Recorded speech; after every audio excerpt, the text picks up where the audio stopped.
ನಮಸ್ತೆ ಮಕ್ಕಳ, welcome back. ಮಕ್ಕಳ, ನಾವು ಡಿಸ್ಕ್ರೈಬಿಂಗ್ ಮೋಷನ್ ಅರೌಂಡ್ ಅಸ್ ಚಾಪ್ಟರ್ನ ಸ್ಟಡಿ ಮಾಡ್ತಾ ಇದ್ವಿ ಆಫ್ ದಿ ಬುಕ್ ಎಕ್ಸ್ಪ್ಲೋರೇಷನ್. ಮಕ್ಕಳ, last class was an introductory class ಅಲ್ವಾ? ಅದರಲ್ಲಿ ನಾವು we studied what is motion, what is rest, why do you need a reference point ಅಲ್ವಾ? ಇದನ್ನೆಲ್ಲ ಸ್ಟಡಿ ಮಾಡಿದ್ವಿ. ಓಕೆ, ಸೊ ಲಾಸ್ಟ್ ಕ್ಲಾಸ್ನ ನೀವು ಚೆನ್ನಾಗಿ ಸ್ಟಡಿ ಮಾಡಿದ್ದೀರಾ, ಅರ್ಥ ಮಾಡ್ಕೊಂಡಿದ್ದೀರಾ ಅಂತ ಅಂದ್ಕೊಂಡಿದ್ದೀನಿ. ಸೊ ರೆಫರೆನ್ಸ್ ಪಾಯಿಂಟ್ ಅಂದರೆ ಏನು ಅಂತ, why do you need a reference point ಅನ್ನೋದನ್ನು ಲಾಸ್ಟ್ ಕ್ಲಾಸ್ನಲ್ಲಿ ಎಕ್ಸ್ಪ್ಲೈನ್ ಮಾಡಿದ್ದೆ. ಬಿಕಾಸ್ ರೆಫರೆನ್ಸ್ ಪಾಯಿಂಟ್ ಯಾತಕ್ಕೆ ಬೇಕಪ್ಪ ಅಂತಂದರೆ, because you need to find the position of an object, exactly precise position of an object. ಅದಕ್ಕೆ ನಿಮಗೆ ರೆಫರೆನ್ಸ್ ಪಾಯಿಂಟ್ ಬೇಕೇ ಬೇಕು. Okay, and to describe the motion of an object you need to determine its position. So ಪೊಸಿಷನ್ನು ಬೇಕು ನನಗೆ, therefore reference point ತುಂಬ important. So ಅದನ್ನು ನಾವು ಲಾಸ್ಟ್ ಕ್ಲಾಸಲ್ಲಿ ನೋಡಿದ್ವಿ. ಓಕೆ, ಸೊ ಮಕ್ಕಳ, ಈ ಕ್ಲಾಸಲ್ಲಿ we are going to discuss two important concepts, ಎರಡು ಇಂಪಾರ್ಟೆಂಟ್ ಕಾನ್ಸೆಪ್ಟ್. ಸೊ ಒಂದು, ಮೋಷನ್ ಮತ್ತು rest they are relative, they are not absolute ಅನ್ನೋ ಕಾನ್ಸೆಪ್ಟು. ಓಕೆ, ಅದನ್ನು ನಾನು ಬ್ರೀಫಾಗಿ ನಿಮ್ಮ ಹತ್ರ ಡಿಸ್ಕಸ್ ಮಾಡ್ತೀನಿ. Another important, very important concept is distance and displacement. Okay, distance ಅಂದ್ರೇನು, distance travelled by a body ಅಂತಂದ್ರೇನು, ಡಿಸ್ಪ್ಲೇಸ್ಮೆಂಟ್ ಆಫ್ ಎ ಬಾಡಿ ಅಂತಂದ್ರೇನು, ಅದಕ್ಕೆ ಡಿಫ್ರೆನ್ಸ್ ಏನು ಅನ್ನೋದನ್ನು ಸ್ಟಡಿ ಮಾಡ್ತೀವಿ ಈ ಕ್ಲಾಸಲ್ಲಿ. So this class is very important class. So ಗಮನ ಕೊಟ್ಟು ನೋಡಿ ಮತ್ತು ಕೇಳಿ ಮಕ್ಕಳ. ಓಕೆ, ನಾವು ಈಗ ನೋಡಿ, so you see a car, ಒಂದು ಕಾರ್ ನೋಡ್ತಾ ಇದ್ದೀರಾ ಅಂದ್ಕೊಳ್ಳಿ. ಸೊ ನೀವು you are the observer, I am the observer, ಆಯಿತಾ? ಸೊ ಈಗ car is at position -2. The car is at this position which is -2. So this is my reference point, this number line is my reference point, and I am the observer, you are the observer. Okay, so what do you see ಈಗ ನೋಡಿ, what do you see? The car is moving and it stops at this position. Okay, so has the car moved? ಹೌದು sir, obviously the car has moved. ಅದರ initial position ಇಲ್ಲಿತ್ತು, ಅದರ final position ಇಲ್ಲಿದೆ. Therefore for you and for me who are the observers, ನಾವು observe ಮಾಡಿದ್ದೀವಿ, the car has moved. ಹೆಂಗೆ ಹೇಳ್ತೀವಿ the car has moved? Because sir the car has changed its position, it has changed its position with respect to time, right? It has changed its position change ಆಗಿದೆ ಅಂತ ಹೇಗೆ ಹೇಳ್ತೀವಿ sir? Because this is the reference point, this number line is the reference point. ಇಲ್ಲಿತ್ತು, ಈ ಪೊಸಿಷನಲ್ಲಿತ್ತು, ಅದು ಈ ಪೊಸಿಷನಲ್ಲಿ ಬಂದಿದೆ. ಆಯಿತಾ ಮಕ್ಕಳು? This is obvious, this is what we saw, right? ಈಗ ಒಂದು ಸಿಚುವೇಶನ್ ಇಮ್ಯಾಜಿನ್ ಮಾಡ್ಕೊಳ್ಳಿ ಮಕ್ಕಳ. ಓಕೆ, ನಾವು ಈ ಕಾರ್ ಮೂವ್ ಆಗ್ತಿರೋದನ್ನು as an observer, outside observer ನಾವು ನೋಡಿದ್ವಿ, ದ ಕಾರ್ ಈಸ್ ಮೂವಿಂಗ್ ಅಂತ. ಇಮ್ಯಾಜಿನ್ ಮಾಡ್ಕೊಳ್ಳಿ, we will go inside the car ಒಳಗಡೆನೇ ಹೊಟ್ಟೋಗೋಣ, ಆಯಿತಾ? ಕಾರನ್ನ ಒಬ್ಬ ಡ್ರೈವ್ ಮಾಡ್ತಾ ಇದ್ದಾನೆ ಅಂದ್ಕೊಳ್ಳಿ, ಆ ಡ್ರೈವರ್ ಪಕ್ಕ ನೀವು ಕೂತಿದ್ದೀರಾ ಅಂದ್ಕೊಳ್ಳಿ, ಈ ಸಿಚುವೇಶನ್ ಇಮ್ಯಾಜಿನ್ ಮಾಡ್ಕೊಳ್ಳಿ. ಓಕೆ, ಈ ಕಾರಲ್ಲಿ ನೀವೇ ಹೋಗ್ತಾ ಇದ್ದೀರಾ, ಡ್ರೈವರ್ ಕರ್ಕೊಂಡು ಹೋಗ್ತಿದ್ದೀರಾ, ಡ್ರೈವರ್ ಡ್ರೈವ್ ಮಾಡ್ತಿದ್ದಾನೆ, ಡ್ರೈವರ್ ಪಕ್ಕ ನೀವೇ ಕೂತಿದ್ದೀರಾ ಅಂದ್ಕೊಳ್ಳಿ, ಆಯಿತಾ? ಈ ಸಿಚುವೇಶನ್ ಇಮ್ಯಾಜಿನ್ ಮಾಡ್ಕೊಳ್ಳಿ, ಆಯಿತಾ? ವಾಟ್ ಹ್ಯಾಪನ್ಸ್, ಈ ನೋಡಿ ಒಂದು ಆ್ಯನಿಮೇಷನ್ ತೋರಿಸ್ತೀನಿ ನಿಮಗೆ, ಆ ಸಿಚುವೇಶನ್ ಇಮ್ಯಾಜಿನ್ ಮಾಡ್ಕೊಳ್ಳಿ. So this is the situation ಮಕ್ಕಳ. Okay, this is the situation. Driver, he is the driver. ಈ ಡ್ರೈವರ್ ಪಕ್ಕ ಇದನ್ನು ನೋಡ್ತಿರೋದು ಯಾರು? ನೀವೇ, ಯು ಆರ್ ದಿ ಅಬ್ಸರ್ವರ್, ನೀವೇ ನೋಡ್ತಾ ಇರೋದು. ಈ ಡ್ರೈವರ್ ಪಕ್ಕ ನೀವೇ ಕೂತಿದ್ದೀರಾ. ಮತ್ತು ಈ ಕಾರ್ ಇದೆಯಲ್ಲ ಮಕ್ಕಳ, ಕಾರ್ನ ವಿಂಡೋ ಕ್ಲೋಸ್ ಆಗಿಬಿಟ್ಟಿದೆ ಅಂತ ತಿಳ್ಕೊಳ್ಳಿ, ಕಾರ್ನ ವಿಂಡೋ ಕ್ಲೋಸ್ ಆಗಿಬಿಟ್ಟಿದೆ. ಓಕೆ, ಓಕೆ, ಜಸ್ಟ್ ನೋಡಿ, ಆಮೇಲೆ ಡಿಸ್ಕಸ್ ಮಾಡೋಣ. Yes just observe.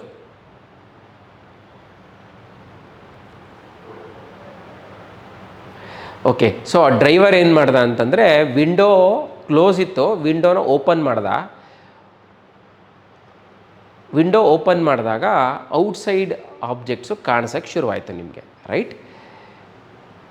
ಓಕೆ, ಮಕ್ಕಳ ನನ್ನ ಕ್ವಶನ್ ಇಷ್ಟೇ, ಇದನ್ನು ಅಬ್ಸರ್ವ್ ಮಾಡ್ತಿದ್ದೀರಾ ಅಂದ್ಕೊಂಡಿದ್ದೀನಿ, ರೈಟ್? ಇದನ್ನು ಅಬ್ಸರ್ವ್ ಮಾಡ್ತಿದ್ದೀರಾ. Okay, you are the observer, you are sitting beside the driver, ಆಯಿತಾ? Windows close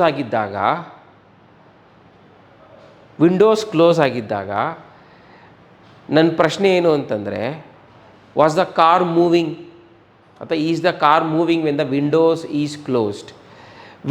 car window close ಆಗಿದ್ದಾಗ can you say if the car is moving or is it at rest? So ಸರಿಯಾಗಿ ಹೇಳಿ, observe ಮಾಡಿ ಹೇಳಿ. Windows close ಆಗಿದ್ದಾಗ can you say that the car is moving? Can you say the car is moving now? No, ಇಲ್ಲ ಅಲ್ವಾ? We ಯಾಕೆ the car is at rest ಅಂತ ಅನಿಸುತ್ತೆ ನಮಗೆ ಯಾವಾಗ ವಿಂಡೋ ಕ್ಲೋಸ್ ಆಗಿದ್ದಾಗ. ಓಕೆ, ಅವನು once the driver opens the window, ಅವಾಗ you can say is the car is at rest or moving after the window is open. Window open ಆದಾಗ sir car is moving ಅಂತ ಹೇಳ್ತೀರಾ ನೀವು. Windows close ಆಗಿದ್ದಾಗ car is at rest ಅಂತ ಹೇಳ್ತೀರಾ ನೀವು ಅಲ್ವಾ? ಈ ಡಿಫ್ರೆನ್ಸ್ ನೋಟಿಸ್ ಮಾಡಿ ಮಕ್ಕಳ. So actually car was moving all the time, ಆಯಿತಾ? ವಿಂಡೋಸ್ ಕ್ಲೋಸ್ ಆಗಿದ್ದಾಗಲೂ ಕಾರ್ ಮೂವ್ ಆಗ್ತಿತ್ತು, ವಿಂಡೋಸ್ ಓಪನ್ ಆಗಿದ್ದಾಗಲೂ ಕಾರ್ ಮೂವ್ ಆಗ್ತಿತ್ತು. ಆದರೆ ವಿಂಡೋಸ್ ಕ್ಲೋಸ್ ಆಗಿದ್ದಾಗ ನೀವೇನು ಹೇಳ್ತಾ ಇದ್ದೀರಾ? ಸರ್ ಹೇಳೋಕ್ಕಾಗಲ್ಲ ಸರ್ ಕಾರ್ ಮೂವ್ ಆಗ್ತಿದೆಯೋ ಇಲ್ವೋ ಅಂತ, maybe it is at rest ಅಲ್ವಾ?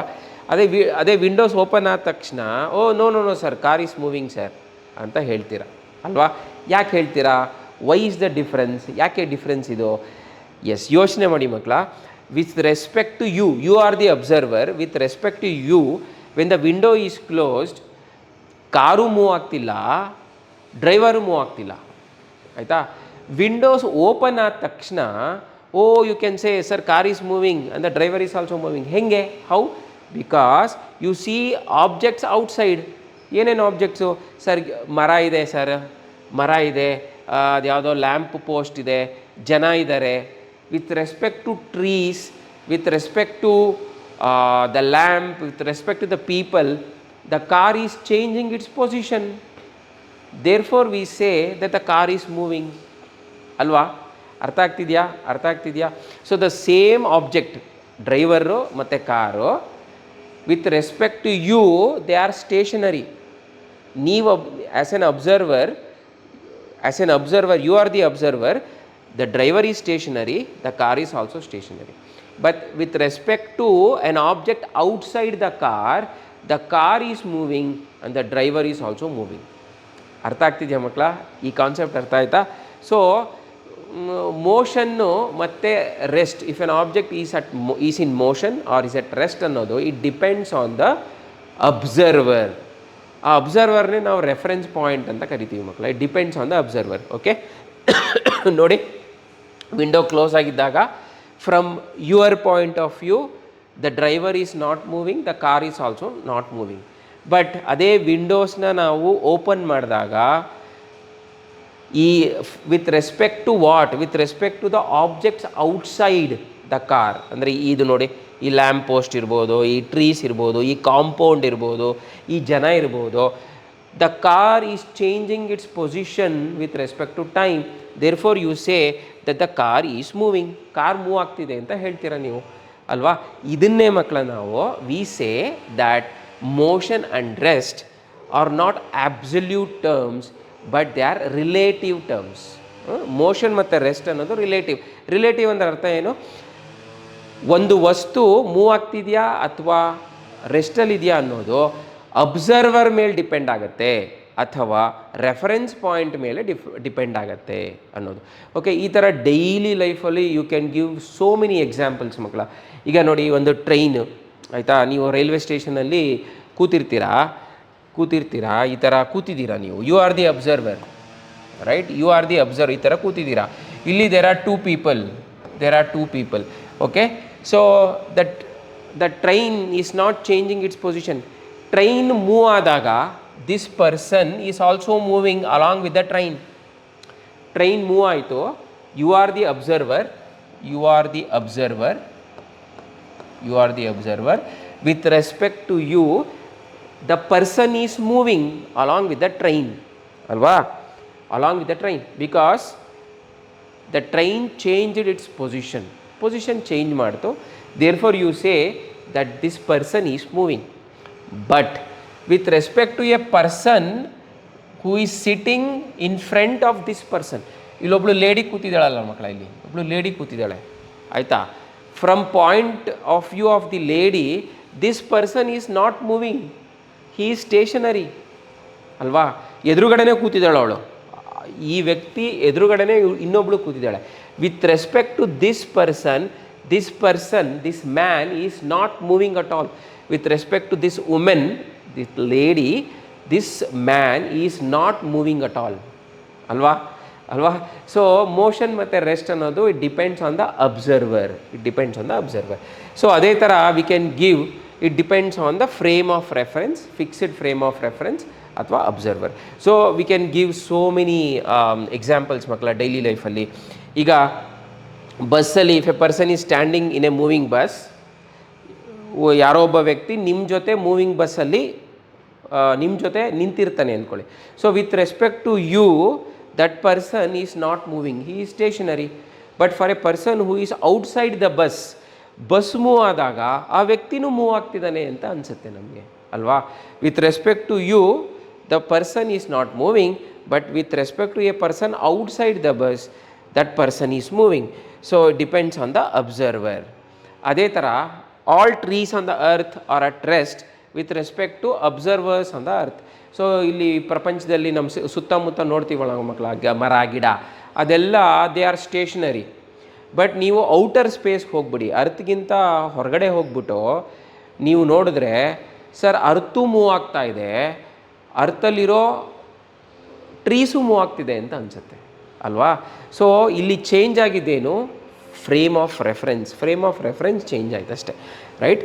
So are moving as the earth is rotating around the sun with respect to a observer outside the earth, that is in space. So therefore we say that motion and rest are relative. ಮಕ್ಕಳ ಈ concept ನಿಮ್ಗೆ ಅರ್ಥ ಆಯಿತು ಅಂತ ಅಂದ್ಕೊಂಡಿದ್ದೀನಿ. Okay, let's move on to the next concept which is very very important ಮಕ್ಕಳ, very important. In fact ಈ chapter ಶುರು ಆಗದೆ ಡಿಸ್ಟೆನ್ಸ್ ಮತ್ತು ಡಿಸ್ಪ್ಲೇಸ್ಮೆಂಟಿಂದ. ಓಕೆ, ಸೊ ಒಂದು ಇಮ್ಯಾಜಿನ್ ಎ ಸಿಚುವೇಶನ್. ಏನಪ್ಪ ಸಿಚುವೇಶನ್ ಅಂತಂದರೆ, there is a car. Okay, ಈ ಕಾರಲ್ಲಿ ನೀವು ನಿಮ್ಮ ಮನೆಯಿಂದ ನಿಮ್ಮ ಫ್ರೆಂಡ್ ಮನೆಗೆ ಹೋಗಬೇಕು ಆಯಿತಾ, ಅಥವಾ ನಿಮ್ಮ ಯಾರೋ ಸಂಬಂಧಿಕರ ಮನೆಗೆ ಹೋಗಬೇಕು. ಸೊ ಇಲ್ಲಿದೆ ನಿಮ್ಮ ಮನೆ, ಇಲ್ಲಿದೆ ನಿಮ್ಮ ಫ್ರೆಂಡ್ ಮನೆ ಅಂದ್ಕೊಳ್ಳಿ, ಇಲ್ಲಿದೆ ಆಯಿತಾ. So you start from here, but there are so many routes. ಎಷ್ಟೊಂದು ರೂಟ್ ಇದೆ ನಿಮ್ಮ ಫ್ರೆಂಡ್ ಮನೆಗೆ ಹೋಗೋಕ್ಕೆ, ಒಂದೇ ರೂಟ್ ಅಲ್ಲ, there are so many routes. But ನಿಮಗೆ ಮಧ್ಯ ಸರ್ ಫ್ಯೂಯಲ್ ಇಲ್ಲ ಸರ್, ಡೀಸೆಲ್ ಇಲ್ಲ ಸರ್, ಡೀಸೆಲ್ ಹಾಕ್ಸ್ಕೊಂಡು ಹೋಗಬೇಕು, ಅದಕ್ಕೆ ಫ್ಯೂಯಲ್ ಸ್ಟೇಷನ್ಗೆ ಹೋಗ್ಬಿಟ್ಟು ಆಮೇಲೆ ಹೋಗ್ತೀನಿ ಅಂದ್ಬಿಟ್ಟು. ಸೊ ನೀನೇನು ಮಾಡ್ತೀಯಾ, ಯು ಸ್ಟಾರ್ಟ್ ಫ್ರಮ್ ಹಿಯರ್, ಇಲ್ಲಿಂದ ಸೀದಾ ಫ್ಯೂಯಲ್ ಸ್ಟೇಷನ್ಗೆ ಹೋಗ್ತೀಯಾ, ಡೀಸೆಲ್ ಹಾಕಿಸ್ತೀಯಾ, ಆಮೇಲೆ ನಿನ್ನ ಫ್ರೆಂಡ್ ಮನೆಗೆ ಬರ್ತೀಯಾ. ಕರೆಕ್ಟಾ ಮಕ್ಕಳ? ಆಮೇಲೆ ನಿನ್ನ ಫ್ರೆಂಡಿಗೆ ಬರ್ತೀಯಾ. ಓಕೆ, ಈಗ ನೋಡಿ. So what is the distance travelled by the car? So ಈ ಕಾರ್ ಏನು ಮಾಡ್ತು, ಇಲ್ಲಿಂದ ಇಲ್ಲಿಗೆ ಟ್ರಾವೆಲ್ ಮಾಡ್ತು. ಅಸ್ಯೂಮ್ ಮಾಡ್ಕೊಳ್ಳಿ ಮಕ್ಕಳ 8 metres. So this is 8 metres. Okay, ಆಮೇಲೆ ಫ್ಯೂಯಲ್ ತುಂಬಿಸ್ಕೊಳ್ತು and it came to this your friend ಹೌಸ್ಗೆ ಬಂತು. This distance is 6 metre. Now, if I ask you what is the total distance travelled by the car? Sir, illinda illige hoytu 8 meters, illinda illige bantu 8 plus 6. So the total distance travelled by the car is 8 plus 6, which is 14 meters. Obvious. This is obvious. So distance travelled by the car is 8 plus 6, which is 14 meters. Okay, sir. ಈಗ we will come to displacement. Sir, ಏನೋ displacement ಅಂತಿದ್ದೀರಲ್ಲ, displacement ಏನಿದು? Displacement ಡಿಸ್ಟೆನ್ಸ್ನ ನಾವು measure ಮಾಡಿಬಿಟ್ವಿ ಮಕ್ಕಳ. Displacement ಅಂದ್ರೇನು ಮಕ್ಕಳ? ಈ word ಇದೆಯಲ್ಲ displacement, ಇದರಲ್ಲಿ ಜಸ್ಟ್ ಅಬ್ಸರ್ವ್ ಮಾಡಿ, ಪ್ಲೇಸ್ ಅಂತ ಇದೆ, ಪ್ಲೇಸ್. ಡಿಸ್ಪ್ಲೇಸ್ಮೆಂಟ್ ಅಂದರೆ change in place, change in position ಅಂತ. ಡಿಸ್ಪ್ಲೇಸ್ಮೆಂಟ್ ಅಂದರೆ ಚೇಂಜ್ ಇನ್ ಪೊಸಿಷನ್. ಓಕೆ, ಅಂದರೆ ಏನು ಗೊತ್ತಾ ಮಕ್ಕಳ? ಡಿಸ್ಪ್ಲೇಸ್ಮೆಂಟ್ನಲ್ಲಿ we don't bother about the route you take, ಆಯಿತಾ? ನಿಮ್ಮ ಮನೆಯಿಂದ ನಿಮ್ಮ ಫ್ರೆಂಡ್ ಮನೆಗೆ ಬರೋದಕ್ಕೆ ನೀನು ಯಾವ ರೂಟ್ ಫಾಲೋ ಮಾಡಿದೆ ಅನ್ನೋದ್ರ ಬಗ್ಗೆ ನಾವು ತಲೆ ಕೆಡಿಸ್ಕೊಳ್ಳಲ್ಲ, ಆಯಿತಾ? ನೀನು ಇನಿಷಿಯಲ್ ಪೊಸಿಷನ್ ಏನು, ಎಲ್ಲಿಂದ ಶುರು ಮಾಡಿದೆ ನೀನು? ಸರ್ ಮನೆಯಿಂದ ಶುರು ಮಾಡಿದೆ, ಹೋಮ್, ಆಯಿತಾ? ನೀನು ಎಲ್ಲಿಗೆ ಬಂದು ರೀಚ್ ಆದೆ, ಫೈನಲ್ ಡೆಸ್ಟಿನೇಷನ್ ಏನು? ಫ್ರೆಂಡ್ಸ್ ಹೋಮ್, ಫ್ರೆಂಡ್ಸ್ ಹೋಮ್ ಅಲ್ವಾ? ನಿನ್ನ ಇನಿಷಿಯಲ್ ಪೊಸಿಷನ್ ನಿನ್ನ ಮನೆ, ನಿನ್ನ ಫೈನಲ್ ಡೆಸ್ಟಿನೇಷನ್ ಯಾವುದು?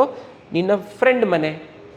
So displacement does not bother about ನೀನು ಇಲ್ಲಿಂದ ಇಲ್ಲಿಗೆ ಹೋಗಿ ಇಲ್ಲಿಗೆ ಬಂದ್ಯಾ, ಇಲ್ಲಿಂದ ಇನ್ನು ಎಲ್ಲಿಗೆ ಹೋಗ್ಬಿಟ್ಟು ಅಲ್ಲಿಗೆ ಬಂದ್ಯಾ ಅನ್ನೋದ್ರ ಬಗ್ಗೆ ಅದು ತಲೆನೇ ಕೆಡಿಸ್ಕೊಳ್ಳಲ್ಲ ಮಕ್ಕಳ, ಆಯಿತಾ? Displacement is change in position. Initial position ಇದು, ಇದು ಫೈನಲ್ ಪೊಸಿಷನ್ ಇದು. Okay, so what is displacement? Displacement refers to the change in position of an object, position of a body. It refers to the change in position of a body without bothering about the path it takes. ಯಾವ path ತಗೊಳುತ್ತೆ ಅನ್ನೋದು it does not bother. Okay, now how do you measure displacement? ಹಾಗಾದರೆ sir displacement is change in position ಅಂತ ಹೇಳಿದ್ರಿ. ಈಗ ಡಿಸ್ಟೆನ್ಸ್ನ ನಾವು ಈ ಥರ ಮೆಷರ್ ಮಾಡಿದ್ವಿ ಮಕ್ಕಳ ಅಲ್ವಾ? ಇದು 8 ಮೀಟರ್ಸು, ಇದು 6 ಮೀಟರ್ಸು ಅಂತ ಮೆಷರ್ ಮಾಡಿದ್ವಿ. So how do you measure displacement? Yes, very important question. How do you measure displacement? What is the displacement of this body ಅಂತಂದರೆ ಏನು ಹೇಳ್ತೀವಿ ನಾವು? ಡಿಸ್ಟೆನ್ಸ್ 14 ಮೀಟರ್ ಅಂತ ಹೇಳಿಬಿಟ್ರಿ. What is displacement? ಎಸ್ ಮಕ್ಕಳ, ಡಿಸ್ಪ್ಲೇಸ್ಮೆಂಟ್ ಹೆಂಗೆ ಮೆಷರ್ ಮಾಡ್ತೀವಿ ಅಂತಂದರೆ, ಡಿಸ್ಪ್ಲೇಸ್ಮೆಂಟ್ ಇನ್ನೊಂದು ಡೆಫಿನೇಷನ್ ಇದೆ ಮಕ್ಕಳ. Okay, displacement refers to change in position ಅಂತ ಹೇಳಿದ್ನಲ್ಲ, ಡಿಸ್ಪ್ಲೇಸ್ಮೆಂಟ್ನ ಹೆಂಗೆ ಮೆಷರ್ ಮಾಡ್ತೀವಿ ಅಂತಂದರೆ, ಅಥವಾ ಡಿಸ್ಪ್ಲೇಸ್ಮೆಂಟ್ ಇನ್ನೊಂದು ಡೆಫಿನೇಷನ್ ಏನು ಅಂತಂದರೆ, displacement is the shortest path from initial position to final position. ಏನು ಹೇಳಿ? Displacement is the shortest path from initial position to final position. Okay, ಇಲ್ಲೊಂದು ಪಾಯಿಂಟ್ ಇದೆ ಮಕ್ಕಳ, ಮತ್ತು ಇಲ್ಲೊಂದು ಪಾಯಿಂಟ್ ಇದೆ. There are 2 points. What is the shortest route from one point to another point? What is the shortest route from one point to another point? Yes, it is a straight line. ಈ ಪಾಯಿಂಟ್ನ ನೀವು straight ಲೈನಲ್ಲಿ join ಮಾಡಿದ್ರೆ ಅದೇ shortest route ಅಲ್ವಾ? That is the shortest route. So ಈಗ ನೋಡಿ, ನಾನು ಡಿಸ್ಪ್ಲೇಸ್ಮೆಂಟ್ ಕಂಡುಹಿಡಿಬೇಕು ಅಂತಂದರೆ I have to draw a line from here to here. Initial ಪೊಸಿಷನಿಂದ ಫೈನಲ್ ಪೊಸಿಷನ್ಗೆ ಒಂದು ಸ್ಟ್ರೈಟ್ ಲೈನ್ ಡ್ರಾ ಮಾಡಬೇಕು. ಓಕೆನಾ? ಬಟ್ ಮಕ್ಕಳ, ನಾನು ನೋಡಿ, ನಾನು ಡ್ರಾ ಮಾಡಿರೋದು ಆ್ಯಕ್ಚುಲಿ ಇಟ್ಸ್ ಸ್ಟ್ರೈಟ್ ಲೈನ್ ಅಲ್ಲ, it is an arrow. This is an arrow, very important. ರೇ ಮಕ್ಕಳ, ಜಾಮಿಟ್ರಿಲಿ ರೇ ಅಂತ ಕರಿತೀವಲ್ಲ, ಅದನ್ನು ನಾನು ಆ್ಯರೋ ಅಂತ ಕರೆದೆ, ಆ್ಯರೋ. ಓಕೆ, ಸೊ ನೋಡಿ, ಡಿಸ್ಪ್ಲೇಸ್ಮೆಂಟ್ ಈ ಪಾಯಿಂಟ್ನ ಈ ಪಾಯಿಂಟ್ಗೆ ನಾನು ಜಾಯಿನ್ ಮಾಡಿದೆ using an arrow, not just a line segment.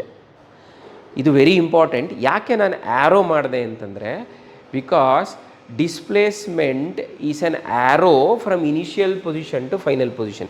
It is not just a length. Distance ಥರ ಲೆಂತ್ ಅಲ್ಲ ಮಕ್ಕಳ, ಅದು displacement is an arrow from initial position to final position. Arrow ಅಂದ ತಕ್ಷಣ ನಿಮ್ಮ ಮೈಂಡಲ್ಲಿ ಏನು ಬರುತ್ತೆ ಮಕ್ಕಳ? ಆ್ಯರೋ ಅಂದ ತಕ್ಷಣ ಇಟ್ ಇಂಡಿಕೇಟ್ಸ್ ಎ ಡೈರೆಕ್ಷನ್ ಅಲ್ವಾ? Arrow indicates A direction. So this displacement, it is not merely a length from this point to this point, it also refers to direction. So illi, okay, what is the length of this arrow? ಮಕ್ಕಳ, ನೀವು length of the arrow ಕಂಡುಹಿಡಿಬೋದು. Pythagoras theorem ಹಾಕಿ ಇದು 90 degrees ಇರುತ್ತೆ. Okay, Pythagoras theorem ಹಾಕಿ ನಾವು ಕಂಡುಹಿಡಿಬೋದು. ಅದನ್ನು ನಾವು ಒಂದು ನ್ಯೂಮರಿಕಲ್ ಪ್ರಾಬ್ಲಮಲ್ಲಿ ನೋಡೋಣ. ಸೊ ಈ ಲೆಂತು ಅಸ್ಯೂಮ್ ಮಾಡ್ಕೊಳ್ಳಿ ಮಕ್ಕಳ, ಇಟ್ ಈಸ್ 10 ಮೀಟರ್. ಈ ಲೆಂತ್ ಇದೆಯಲ್ಲ, length of this arrow is 10 meter. Now what is the direction of this arrow? ಮಕ್ಕಳ ನೋಡಿ, ಇಲ್ಲಿ ನೋಡಿ, ಇದು ನಾರ್ತು, ಇದು ಸೌತು, ಇದು ಈಸ್ಟು, ಇದು ವೆಸ್ಟ್ ಅಂತ ತಿಳ್ಕೊಂಡ್ರೆ, ಈ ಡೈರೆಕ್ಷನ್ ಇದೆಯಲ್ಲ, ಈ arrow direction, this is south east ಅಂತ ಕರಿಬೋದಾ ನಾವು? That direction is south east. So this direction is south east. Okay, good. So ನಾವೀಗ what is the displacement of the body ಅಂತಂದರೆ, ನಾವು ಜಸ್ಟ್ 10 ಮೀಟರ್ಸ್ ಅಂತ ಬರೆಯಲ್ಲ ಮಕ್ಕಳ, 10 ಮೀಟರ್ಸ್ ಅಂತ ಬರೆಯಲ್ಲ. ಈ ಡಿಸ್ಟೆನ್ಸ್ ಥರ 10 ಮೀಟರ್ಸ್ ಅಂತ ಬರೆಯಲ್ಲ. 10 ಮೀಟರ್ಸ್ ಜೊತೆ ಈ ಡೈರೆಕ್ಷನ್ನು ಹೇಳ್ತೀವಿ ನಾವು. ಆಯಿತಾ. ಡೈರೆಕ್ಷನ್ನು ಹೇಳ್ತೀವಿ. ಸೊ ಡಿಸ್ಪ್ಲೇಸ್ಮೆಂಟ್ ಇಲ್ಲಿ ನೋಡಿ. So displacement is 10 meters. ಬರೀ 10 ಮೀಟರ್ಸ್ ಅಂತ ಹೇಳಲ್ಲ, we refer to direction also. This is direction. This is direction. ಇದು ಡೈರೆಕ್ಷನ್. ಓಕೆ, ಇದನ್ನು ನಾವು ಮ್ಯಾಗ್ನಿಟ್ಯೂಡ್ ಅಂತ ಕರಿತೀವಿ. ಮ್ಯಾಗ್ನಿಟ್ಯೂಡ್. ಓಕೆ, ಡಿಸ್ಟೆನ್ಸಲ್ಲೂ ಅಷ್ಟೇ ಮಕ್ಕಳ. What is 14 meters? 14 meters is the magnitude. Magnitude. Magnitude ಅಂದರೆ ವೆರಿ ಸಿಂಪಲ್. ಲೆಂತ್. ಈ ಲೆಂತ್ನೇ ನಾವು ಮ್ಯಾಗ್ನಿಟ್ಯೂಡ್ ಅಂತ ಕರೆಯೋದು. ಈ ಲೆಂತ್ನೇ ನಾವು ಮ್ಯಾಗ್ನಿಟ್ಯೂಡ್ ಅಂತ ಕರೆಯೋದು. ಲೆಂತ್, ಅದನ್ನು ಮ್ಯಾಗ್ನಿಟ್ಯೂಡ್ ಅಂತ ಕರಿತೀವಿ. And this indicates direction. Okay, so ನಿಮಗೆ ನೋಡಿ ಕ್ಲಿಯರಾಗಿ ಗೊತ್ತಾಗ್ತಿದೆ ನಿಮಗೆ. Distance has only magnitude, whereas displacement has both magnitude as well as direction. ಅಲ್ವಾ ಮಕ್ಕಳ? Distance has only magnitude, whereas displacement has both magnitude and direction. ಮಕ್ಕಳ ನಿಮ್ಗೆ ಗೊತ್ತಿರಬೇಕು mostly, those quantities which have both magnitude and direction, they are called vector quantities. Yes, ಕೇಳಿದ್ದೀರಾ ಅನ್ಸುತ್ತೆ, vector quantities. So those quantities which have only magnitude, they are called scalar quantities.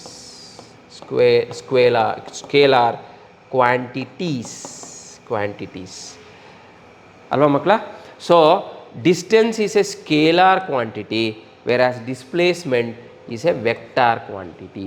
So this is another difference. So distance is a scalar quantity, whereas displacement is a vector quantity. So ನಿಮಗೆ ಇದು ಅರ್ಥ ಆಯಿತು ಅಂತ ಅಂದ್ಕೊಂಡಿದ್ದೀನಿ. ಅರ್ಥ ಆಯಿತು. So what is the difference between distance and displacement? Distance is the length of the actual path travelled by the body. It is the length of the actual path traveled by the body, whereas displacement is the shortest distance between initial position and final position. ಇನ್ನೂ precise ಆಗಿ ಹೇಳಬೇಕು ಅಂದರೆ ಮಕ್ಕಳ, displacement is an arrow from initial position to final position. ನಾನು arrow ಅಂತ ಯಾಕೆ ಹೇಳ್ತಾ ಇದ್ದೀನಿ? Arrow indicates direction also. Direction ತೋರಿಸುತ್ತದು. Displacement is not merely a length, it also indicates direction. therefore ಅದನ್ನು ಆ್ಯರೋ ಅಂತ ಕರಿತಾ ಇದ್ದೀನಿ. ಓಕೆ, ಸೊ ಇದು ನಿಮ್ಗೆ ಚೆನ್ನಾಗಿ ಅರ್ಥ ಆಯಿತು ಅಂತ ಅಂದ್ಕೊಂಡಿದ್ದೀನಿ. ಇನ್ನೊಂದು ಎಕ್ಸಾಂಪಲ್ ಕೊಡ್ತೀನಿ ಮಕ್ಕಳ. ಇನ್ನೂ 2 ಎಕ್ಸಾಂಪಲ್ ಕೊಡ್ತೀನಿ. ಸೊ ತುಂಬ ಚೆನ್ನಾಗಿ ಅರ್ಥ ಆಗುತ್ತೆ ನಿಮಗೆ. ಒಂದು ಯಾವುದೋ ಬಗ್ ಇದೆ. ಈ ಬಗ್ಗು ಎಲ್ಲೋ ಕೂತಿದೆ, ಇಲ್ಲಿ ಕೂತಿದೆ. ನಾನು ಅದನ್ನು ಓಡಿಸ್ತೀನಿ. ಓಡು. ಹಾಂ, ಸೊ ಅದು ಹೋಯ್ತು. ಆಯಿತಾ? ಓಡ್ತು ಅಂತ ನಾನು ಖುಷಿಯಾಗಿದ್ದರೆ ಆ ಬಗ್ಗು ಮತ್ತೆ ಬಂದು ಅಲ್ಲೇ ಕೂತ್ಕೊಂಡ್ಬಿಡ್ತು. ನೋಡಿದ್ರಾ? ಯಾವುದೋ ಬಗ್ಗು, ನಾನೇನೋ ತಿಂಡಿ ತಿಂತಿದ್ದೆ ಅನಿಸುತ್ತೆ, ಆ ತಿಂಡಿ ಮೇಲೆ ಬಂದು ಕೂತ್ಕೊಂತು. ಓಡಿಸ್ದೆ, ಆದರೆ ಆ ಬಗ್ ಏನು ಮಾಡ್ತು? ಹಿಂಗೆಲ್ಲ ಹೋಗ್ಬಿಟ್ಟು ವಾಪಸ್ ಬಂದು ಅಲ್ಲೇ ಕೂತ್ಕೊಂಡ್ಬಿಡ್ತು. Right? So what is the distance travelled by the bug? ಇದು. ಓಕೆ, ಇದೊಂದು ಥ್ರೆಡ್ ಅಂತ ಇಟ್ಕೊಂಡ್ರೆ ಮಕ್ಕಳ, the length of the thread gives you the distance travelled by the bug. Now, if I ask you, what is the displacement of the bug? What is the displacement of the bug? ಮಕ್ಕಳ, initial ಎಲ್ಲಿಂದ ಶುರುವಾಯ್ತು ಅದು ಬಗ್ಗು? Sir, ಇಲ್ಲಿಂದ ಶುರುವಾಯ್ತು, ಈ ಪಾಯಿಂಟಿಂದ ಶುರುವಾಯಿತು. ವಾಪಸ್ ಎಲ್ಲಿ ಬಂದು ಕೂತ್ಕೊಂತದೋ? ಇಲ್ಲಿಂದ ಶುರುವಾಯಿತು. ಎಸ್ ಸರ್, ಹಿಂಗೆಲ್ಲ ಹೋಯ್ತು. ವಾಪಸ್ ಬಂದು ಅಲ್ಲಿಗೆ ಬಂದು ಕೂತ್ಕೊಂಡ್ಬಿಡ್ತಲ್ಲ ಸರ್. ಫೈನಲ್ ಪೊಸಿಷನ್ನು ಅದೇ ಸರ್, ಇನಿಷಿಯಲ್ ಪೊಸಿಷನ್ನು ಅದೇ, ಫೈನಲ್ ಪೊಸಿಷನ್ನು ಅದೇ. So did the bug change its place change ಮಾಡ್ತಾ ಅದು? No, bug did not change its place. So ಪೊಸಿಷನ್ನೇ ಚೇಂಜ್ ಆಗಲಿಲ್ಲ. Therefore the displacement of the bug is 0. There is no displacement. The displacement of the bug is 0. So ಇದು ಅರ್ಥ ಆಯಿತು ಅಂತ ತಿಳ್ಕೊಂಡಿದ್ದೀನಿ. ಇನ್ನೊಂದು ಎಕ್ಸಾಂಪಲ್ ನೋಡೋಣ ಮಕ್ಕಳ. ಈ ಎಕ್ಸಾಂಪಲ್ ನೀವು ನೋಡಿಬಿಟ್ರೆ ನಿಮಗೆ ಫುಲ್ ಕ್ಲಿಯರ್ ಆಗುತ್ತೆ ಡಿಸ್ಟೆನ್ಸ್ಗೂ ಡಿಸ್ಪ್ಲೇಸ್ಮೆಂಟ್ಗೂ ಏನು ವ್ಯತ್ಯಾಸ ಅಂತ ಕ್ಲಾರಿಟಿ ಸಿಗುತ್ತೆ ನಿಮಗೆ. ಓಕೆ, ಸೊ ಒಬ್ಬ ವ್ಯಕ್ತಿ ವಾಕಿಂಗ್ ಮಾಡ್ತಾ ಇದ್ದಾನೆ, ಅರ್ಲಿ ಮಾರ್ನಿಂಗ್ ವಾಕಿಂಗ್ ಮಾಡ್ತಾ ಇದ್ದಾನೆ. ಆಯಿತಾ? ಅವನೇನು ಮಾಡ್ತಾನೆ? ಈ starts from here. So this is his initial position. ಓಕೆನಾ? ಇಲ್ಲಿಂದ ಅವನು ಇಲ್ಲಿ ತನಕ ಮೂವ್ ಆದ. ಆ್ಯಂಡ್ ವಾಪಸ್ ತಿರುಗ್ತಾನೆ, ತಿರುಗಿಬಿಟ್ಟು ಮತ್ತೆ ಅಲ್ಲಿಂದ ವಾಕಿಂಗ್ ಮಾಡ್ತಾನೆ. ಬನ್ನಿ ಬನ್ನಿ ಬನ್ನಿ. ಸೊ ವಾಕಿಂಗ್ ಮಾಡ್ತಾನೆ ಆ್ಯಂಡ್ ಹಿ ರೀಚಸ್ ದಿಸ್, ಈ ಸ್ಟಾಪ್ಸ್ ಅಟ್ ದಿಸ್ ಪಾಯಿಂಟ್. ಓಕೆನಾ? ಸೊ ಐಡಿಯಾ ಬಂತ ನಿಮಗೆ? ಓಕೆ. ಸೊ ಈಗ ನೋಡಿ ಮಕ್ಕಳ, ಎಲ್ಲಿಂದ ಅವನು ಸ್ಟಾರ್ಟ್ ಮಾಡಿದ್ದು, that is his initial position. So he started from zero. Okay, ಇಲ್ಲಿಂದ ಶುರು ಮಾಡ್ದ. He started from zero, that is his initial position. Okay, ಇಲ್ಲಿಂದ ಎಲ್ಲಿಗೆ ಹೋದ ಸರ್? ಇಲ್ಲಿಂದ ಇಲ್ಲಿ ತನಕ ಬಂದ. So what is the length, what is the distance? Sir distance is 4 sir, 4 meters, 4 meters. Okay, ಇಲ್ಲಿಂದ ವಾಪಸ್ ಡೈರೆಕ್ಷನ್ ಚೇಂಜ್ ಮಾಡ್ದ, ವಾಪಸ್ ತಿರುಗ್ದ, ಇಲ್ಲಿಂದ ಪೂರ್ತಿ ಇಲ್ಲಿ ತನಕ ಬಂದ ಸರ್, ಇಲ್ಲಿ ತನಕ ಬಂದ, ರೈಟ್? ಇಲ್ಲಿ ತನಕ ಬಂದ. So what is the distance travelled? Sir 6 meter, 4 + 2 6 meter. ಸರಿನಾ ಮಕ್ಕಳ? ಸೊ ಇಲ್ಲಿಂದ ಶುರು ಮಾಡ್ದ, ಹಿಂಗೋದ, ಡೈರೆಕ್ಷನ್ ಚೇಂಜ್ ಮಾಡ್ದ, ವಾಪಸ್ ಇಲ್ಲಿಗೆ ಬಂದ. Now what is the total distance walked by the man? What is the total distance travelled by the man? Sir, obviously sir, 4 + 6, 10 meters. So the distance travelled by the man is 4 + 6, which is 10 meters. Obvious sir, obvious. Okay, now if I ask you, what is the displacement of the man? What is the displacement of the man? So makla, displacement, remember displacement, ಅದಕ್ಕೆ ನೀನು ಯಾವ ಡೈರೆಕ್ಷನಲ್ಲಿ ಹೋದೆ, ಯಾವ root ತೊಗೊಂಡೆ ಅನ್ನೋದ್ರ ಬಗ್ಗೆ ತಲೆ ಕೆಡಿಸ್ಕೊಳ್ಳಲ್ಲ. ಅದು ಎಲ್ಲಿಂದ ಸ್ಟಾರ್ಟ್ ಮಾಡಿದೆ, ನಿನ್ನ ಫೈನಲ್ ಡೆಸ್ಟಿನೇಷನ್ ಎಲ್ಲಿ, what is your final position, ಅವೆರಡೇ ಬೇಕಾಗಿರೋದು ಅದಕ್ಕೆ. ಈಗ ನೋಡಿ ಮಕ್ಕಳ, initial position, this is the initial position of the man. ಅವನು what is the final position of the man? ಹಿಂಗೋಗಿ ಅವನು ಎಲ್ಲಿ ಬಂದ? ವಾಪಸ್ ಇಲ್ಲಿಗೆ ಬಂದಿದ್ದವನು. This is the final position of the man. ನೋಡಿ, this is the final position. Okay, ಈಗ ಡಿಸ್ಪ್ಲೇಸ್ಮೆಂಟ್ ಹೆಂಗೆ ಕಂಡುಹಿಡಿತೀರಾ? ಸೊ ಇನಿಷಿಯಲ್ ಪೊಸಿಷನಿಂದ ಫೈನಲ್ ಪೊಸಿಷನ್ಗೆ you have to draw an arrow. Initial ಪೊಸಿಷನಿಂದ ಫೈನಲ್ ಪೊಸಿಷನ್ ಅಂದರೆ ಸರ್, ಇನಿಷಿಯಲ್ ಪೊಸಿಷನ್ ಅಂದರೆ ಇದು, ಫೈನಲ್ ಪೊಸಿಷನ್ ಅಂದರೆ ಇದು. ಈಗ ಒಂದು ಆ್ಯರೋ ಡ್ರಾ ಮಾಡ್ಬೇಕು ಹಿಂಗೆ ಮಕ್ಕಳ, ಈ ಥರ ಒಂದು ಆ್ಯರೋ ಡ್ರಾ ಮಾಡ್ಬೇಕು ಹಿಂಗೆ. Okay, what is the length of this arrow? The length of this arrow is 2 meters. What is the direction of this arrow? The direction of this arrow is east, right ಅನ್ಬೋದು ನೀವು. ಇದು left, ಇದು right ಅಂತ ಕರಿಬೋದು ನೀವು. So the direction is right. So what is the displacement of the man?